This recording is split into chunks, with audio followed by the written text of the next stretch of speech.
আজকে আমাদের গন্তব্য নাজিরাটেক শুটকিপল্লী, যেখানে খুব কম খরচে ভালো মানের শুটকি পাওয়া যায়। চলুন দেখে নেওয়া যাক শুটকিপল্লীর অবস্থা।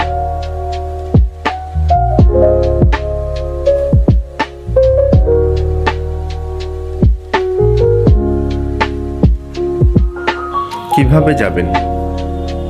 কক্সবাজার ডলফিন মোড় থেকে আপনি সরাসরি একটা অটো নিয়ে যেতে পারেন, যাওয়া আসা, অথবা শুধু যাওয়া।